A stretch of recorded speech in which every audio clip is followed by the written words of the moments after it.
के वर्चुअल दुनिया को देखने की कोशिश करें जिसे इस देश के शासक तबका अपने तरीके से जी रहा है। क्योंकि बिहार की रैली जब वर्चुअल रैली हुई तो इस बात का जिक्र कोई नहीं कर पाया कि दरअसल बिहार की रैली में जो 72,000 एलईडी लगाई गई थी उस पर भी तो कोई खर्चा आया होगा। उस खर्चे को अगर बिहार से जोड़ा जाता तो क्या होता, उसको वहां के श्रमिकों से जोड़ा जाता तो क्या होता, किसी ने जिक्र नहीं किया। लेकिन जरा समझिए, 72,000 एलईडी का मतलब यह होता है लगभग 144 करोड़ रुपया, क्योंकि एक एलईडी का खर्चा तकरीबन 20,000 का होता है।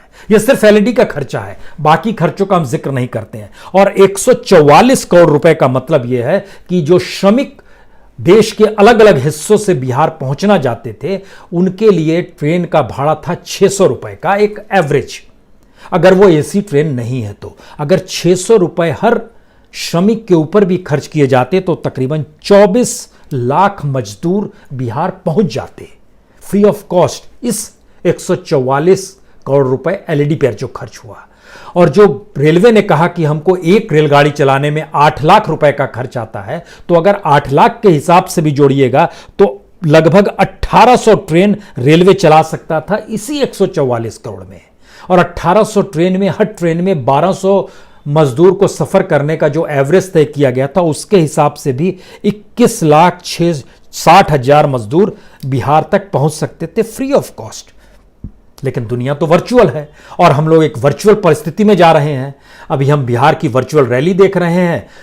कल तक खबर आपके पास गुजरात की आएगी, किस विधायक को खरीदा गया नहीं खरीदा गया। उसके बाद आपके पास जानकारी मध्य प्रदेश की आएगी, वहां पर भी चुनाव होने हैं 22 सीटों पर, वह भी जानकारी आ जाएगी, वहां पर भी कितना खर्च हो रहा है। तो वर्चुअल दुनिया में कोई पैसे की कमी नहीं है। और जब हमने प्रधानमंत्री नेहरू का जिक्र जब किया कि 25,000 रुपए रोज पर खर्च होते थे, तो हमें लगा कि मौजूदा वक्त में इस देश के प्रधानमंत्री पर कितना खर्च होता होगा। और आपको जानकर हैरत होगी कि प्रधानमंत्री की निजी सुरक्षा जो पर्सनल सिक्योरिटी है उस पे खर्च, एक दिन का खर्च 1,62,00,000 रुपए होते हैं। और यह जवाब पार्लियामेंट में सरकार की तरफ से ही दिया गया, कोई शर्म नहीं आई कहने में कि हां इतने खर्च होते हैं। साल भर का बजट बताया गया 592,50,00,000। यह साल भर का बजट है, यानी एक दिन में 1,62,00,000 रुपए खर्च होते हैं। और यह देश जैसे जैसे आर्थिक परिस्थितियों से जूझ रहा है वैसे वैसे प्रधानमंत्री की सिक्योरिटी का खर्च बढ़ रहा है। मसलन पिछले साल खर्च था 5,40,00,000, उससे पहले खर्च था 3,85,00,000, जो अब बढ़ के 5,92,00,000 हो गया। यह लगातार बढ़ते चला जा रहा है। और यानी 25,000 तब का, आपके जहन में एक सवाल और होगा कि उस समय का 25,000 की कीमत आज कितनी होगी।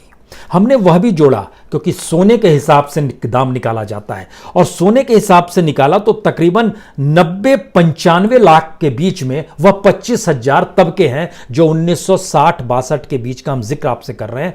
तब जो सोने की कीमत थी और अब जो सोने की कीमत है उसके लिहाज से उस 25,000 की कीमत आज तकरीबन 1 करोड़ से कुछ कम, यानी 90-95 लाख के बीच में है। तो उस समय कोई कहने वाला था, इस समय कोई कहने वाला नहीं है। पहली स्थिति तो यह है। दूसरी स्थिति हमें लगा कि बिहार के भीतर भी झांक कर देखना चाहिए कि बिहार की अपनी स्थिति क्या है, जहां पर हम लोगों ने 144 करोड़ का एलईडी लगा दिया। बिहार देश के उन राज्यों में है जहां सबसे कम प्रति व्यक्ति आय है, पर कैपिटा इनकम बिहार का सबसे कम है, लोएस्ट है। एक साल का वहां पर आय है 30,905। यह भारत सरकार का डाटा है। आईएमएफ का डाटा तो इसका आधा कर देगा, लेकिन भारत सरकार कहती है 30,905 बिहार की प्रति व्यक्ति आय, यानी एक दिन में 85 रुपए। बिहार का एक आदमी एक दिन में 85 रुपए के हिसाब से जीता है। और इस देश के भीतर की जब स्थिति आप टटोलना शुरू कीजिएगा तो वह बढ़ते बढ़ते जितनी भी जाएगी, लेकिन 1,62,00,000 निजी खर्चे पर, बाकी खर्चों का कोई जिक्र नहीं है जो प्रधानमंत्री के खर्चों का हम जिक्र कर रहे हैं। इसके दूसरे समानांतर में देखिए, इस देश के भीतर में तमाम योजनाएं रोक दी गई हैं। भारत के पास पैसा नहीं है। जो भी योजनाएं थी 2021 मार्च तक की सारी योजनाएं रोक दी गई हैं। जो भारत पेट्रोलियम है उसकी कीमत नीचे आ गई है, उसका जो कैपिटल एक्सपेंडिचर है वो लगभग 36% नीचे हो गया है, जिसको हम लोग सेल करने जा रहे थे। लगभग उसमें 4,500 करोड़ की कमी आई है। उसने भी कहा कि 150 करोड़ से नीचे के जो भी प्रोजेक्ट है बंद कर रहे हैं। भारत सरकार ने कहा कि हम किसी तरीके से जीएसटी का पैसा राज्यों को लौटाने की कोशिश करेंगे। वो पैसा कितना लौटाना है? फरवरी तक का पैसा राज्यों को लगभग 36,000 करोड़ का लौटाना है। उसके लिए भी जद्दोजहद हो रही है, किसी तरह हम कर देंगे। हर योजना पर रोक लगा दी गई है। जो 500 करोड़ से ज्यादा की योजना है मार्च 2021 तक रोक लगा दी गई, और भारत सरकार के पास पैसा नहीं है तो वो पैसा फिर उठाएगी। वही आरबीआई, वही नोट छपेंगे, वहां से बोरो किया जाएगा और 4 लाख करोड़ रुपए वहां से पैसे लिए जाएंगे। क्योंकि अप्रैल में जो राजस्व मिला है भारत सरकार को वह तकरीबन 27,548 करोड़ है। पिछले साल जो मिला था अप्रैल में वह तकरीबन 3 लाख करोड़ से ज्यादा का था। तो इतना कम हो गया, यानी पैसा नहीं है। लेकिन हम लोग किसी भी दिशा में सोच नहीं पा रहे हैं कि पैसे की कमी तो है नहीं। इसीलिए हम लोगों ने सोचा कि एक इस देश के भीतर में नया पार्लियामेंट बना दिया जाए, नया साउथ ब्लॉक नॉर्थ ब्लॉक बना दिया जाए। नई नई स्थितियां डेवलप की जा रही है कि लुटियंस की दिल्ली को खत्म किया जाए, मौजूदा वक्त के प्रधानमंत्री मोदी की दिल्ली को सामने लाया जाए। और इसके लिए लुटियंस ने जो अपने तौर पर पार्लियामेंट बनाया था, या जो भी नॉर्थ साउथ ब्लॉक, और जब आप चलते हैं रायसीना हिल्स पर देखते हैं 20,000 करोड़ रुपए उसके भी उत्पादित किए गए हैं, वह भी बन जाएगा। उस पर भी कोई रोक लगाने को तैयार नहीं है। सुप्रीम कोर्ट भी रोक लगाने को तैयार नहीं है। और इस समानांतर में सबसे बड़ी महत्वपूर्ण बात है, जिस पीएम केयर्स का जिक्र होता है, पैसा नहीं है लेकिन पीएम केयर्स में पैसा आ रहा है। यानी जितना पैसा कभी भी नेशनल डिजास्टर जो प्राइम मिनिस्टर के नाम पर होता है, राष्ट्रीय आपदा कोष, उसमें पैसा नहीं आया, उससे ज्यादा पैसा इस दौर में आ गया। हमने तमाम चीजें टटोलनी शुरू की कि जितनी भी रिपोर्ट्स है, क्योंकि सरकार की तरफ से तो जानकारी दी नहीं गई, लेकिन जो भी पैसे दे रहा था वो लगातार खबरों की चीजें निकल कर आ रही थी कि आज इसने इतना पैसा दिया। हमने जब जोड़ना शुरू किया तो 2-3 तारीख, यानी इस महीने की 3 तारीख तक की स्थिति यह आती है कि पीएम केयर में तकरीबन 9,690 करोड़ रुपए आ चुके हैं। लेकिन यह पैसा देता कौन है? बड़ी इंटरेस्टिंग बात है इसके भीतर की। जो पैसा दिया जाता है उनको कहीं ना कहीं पैसा आने वाले वक्त में बनाना है, और उसके लिए स्टेट का एक वर्धस चाहिए। और दूसरी स्थिति है कि सरकार के मंत्रालयों के पास पैसा नहीं है। अलग अलग योजनाओं पर वो रोक लगा रहे हैं, कोई नई योजना को एक्सेप्ट नहीं कर रहे, लेकिन वो पैसा पीएम केयर में डाल रहे हैं। सरकारी संस्थाओं ने 5,339 करोड़ रुपए पीएम केयर में डाले, निजी संस्थानों ने 4,223 करोड़ रुपए डाले।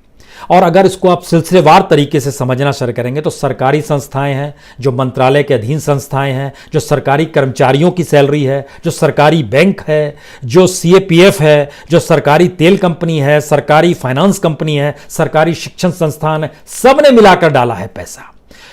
उसके भीतर भी आएंगे, लेकिन जो प्राइवेट सेक्टर है जिसमें से 4,223 करोड़ रुपए जो आए हैं उसमें कॉर्पोरेट घराने हैं, निजी संस्थाएं हैं, निजी दफ्तर हैं, निजी बैंक हैं, एनजीओ हैं, कुछ प्राइवेट कर्मचारी भी हैं अपने तौर पर कंपनियों के, उन्होंने भी दिए। स्पोर्ट्स से भी पैसा आया है तकरीबन 53 करोड़ 33 लाख रुपए। इसमें खिलाड़ी हैं, बीसीसीआई है, फुटबॉल क्लब है, फुटबॉल टीम है, फैंटासी स्पोर्ट्स ऐप है, उसने भी पैसा दिया। बॉलीवुड ने भी तकरीबन 37 करोड़ 55 लाख रुपए पीएम केयर में डाले हैं। इसमें बॉलीवुड के लोग हैं, स्टार्स हैं, तमाम एक्टर हैं, तमाम लोग हैं इस तरीके से। और इंडिविजुअल लेवल पे भी लगभग 26 करोड़ रुपए दिए गए हैं। लेकिन इंटरेस्टिंग चीज ये है कि जैसे टाटा सन्स और टाटा ट्रस्ट ने सबसे ज्यादा 1,500 करोड़ रुपए दिए हैं।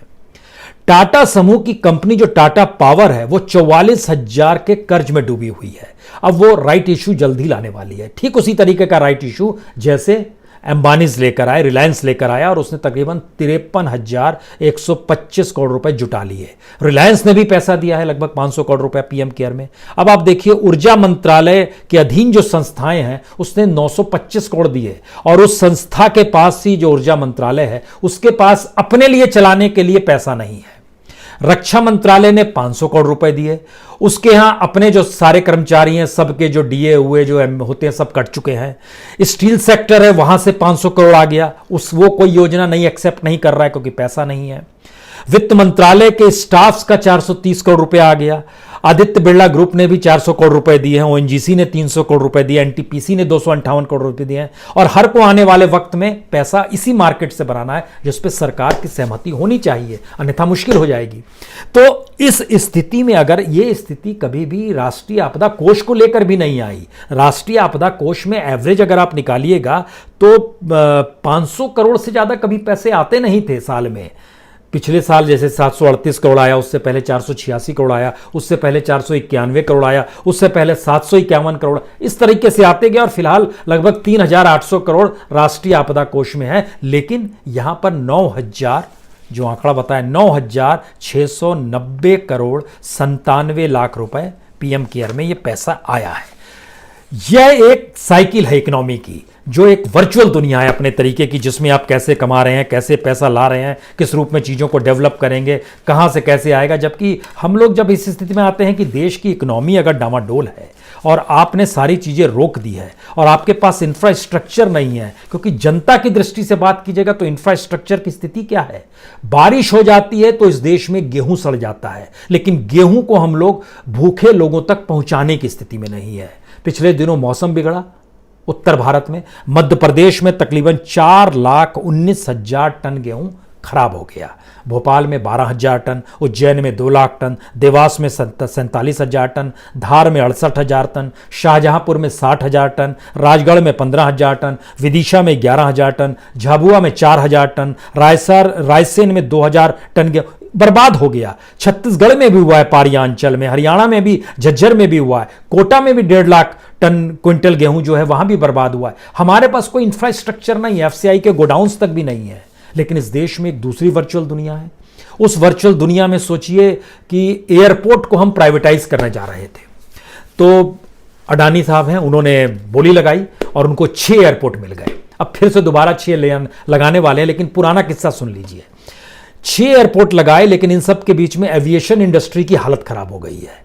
तो इन्होंने बोला कि हम सोचेंगे, यानी जिस फरवरी 2019 में जब आपने एविएशन पर बोली लगाई थी और 6 जगह आपको मिल गए थे, और उसमें नियम यह होता है कि लगभग 180 दिनों में, यानी अगले 6 महीनों में, यानी अगस्त 2019 तक आपको 1,500 करोड़ रुपए अग्रिम भुगतान कर ले लेना था, उनको हाथ में देकर ले लेना था। तो इन सब के बीच और 50 साल के लिए एयरपोर्ट फिर अडानी समूह का हो जाता। लेकिन कहा गया कि एविएशन में जितनी अनिश्चितता है, ऐसे में हम लोग लखनऊ, अहमदाबाद और मैंगलोर का जो एयरपोर्ट है, फिलहाल हम देखेंगे हमारे लिए संभव हो पाएगा या नहीं हो पाएगा। इसका मतलब यह है कि जो परफॉर्मेंस गारंटी होती है शुरू में 100 करोड़ रुपए हर एयरपोर्ट को देने की होती है। आपको 6 एयरपोर्ट मिले थे, तो 6 एयरपोर्ट के इन्होंने 600 करोड़ रुपए दिए। अब स्थिति ये आ गई है कि इन पे तो फाइन लग जाना चाहिए, लेकिन फाइन नहीं लग के यही स्थिति आएगी कि वो 100 करोड़ रुपए प्रति एयरपोर्ट ना लौटाए, यानी 300 करोड़ रुपए हम ना लौटाए। लेकिन जो बोली लगाई गई और जो 6 महीने फरवरी में बोली लगी थी, अगस्त तक पैसा देना था, और आज की तारीख में दूसरा साल आ गया, दूसरे साल का भी अगस्त महीना आ जाएगा और तब तक एक अनिश्चितता है। तो हमारे यहाँ डिसइन्वेस्टमेंट को जो कौड़ियों के मोल दिया जाता है कॉरपोरेट्स को, और कॉरपोरेट्स अब अगर सत्ता के करीब हैं तो वह मनमानी तरीके से कह सकते हैं, और सत्ता भी कहती है ठीक है देखेंगे, जब अनिश्चितता है तो हम लोग भी क्या कर सकते हैं, मौजूदा वक्त का संकट है, सबके लिए समाधान खोजा जाएगा। तो ये एक वर्चुअल दुनिया है, इसमें किसी तरह का किसी को कोई कष्ट नहीं होता है, लेकिन कष्ट जनता को होता है। क्योंकि आखिरी बात समझने की कोशिश कीजिए, जनता का पैसा, जैसे लाइफ इंश्योरेंस कंपनी को आप समझिए, लाइफ इंश्योरेंस कंपनी में देश भर के जितने लोग भी पैसा डालते हैं, वह शेयर बाजार में कंपनियों को अपने हाथ में लेती है। 2018 मार्च में 326 कंपनियों में उसने पैसा लगाया था, और निवेश का जो वैल्यू था उस समय 5,81,676 करोड़। और मार्च 2020 में 326 कंपनियों की संख्या से घटकर 289 कंपनियों पर पहुंच गए, और जो निवेश का वैल्यू है वो घटकर 4,24,185 करोड़ हो गया। यानी निवेश का वैल्यू इस दौर में तकरीबन 1.5 लाख करोड़ से ज्यादा एलआईसी का घट गया। इतना ही नहीं, एलआईसी का जो अपनी लिस्टेड कंपनियों में जो उसकी ऑनरशिप है, वह अगर ध्यान दीजिएगा तो वह भी लगातार कम होते होते अब 3.8% पे आ गई है। एक वक्त ये 5% तक हुआ करती थी। तो किस तरीके से चीजें कम होती चली जा रही है। और लिस्टेड शेयर्स में जो एलआईसी की होर्डिंग्स है उसको भी समझिए, क्योंकि उसमें आपका पैसा लगा हुआ है, जिन्होंने भी एलआईसी कराई हुई है। 31 दिसंबर 2019 को 6 लाख करोड़ का था, जो घट के फिलहाल 4,24,000 करोड़ का हो गया है। मार्च तक की स्थिति है, अप्रैल मई तो बाद की बात है।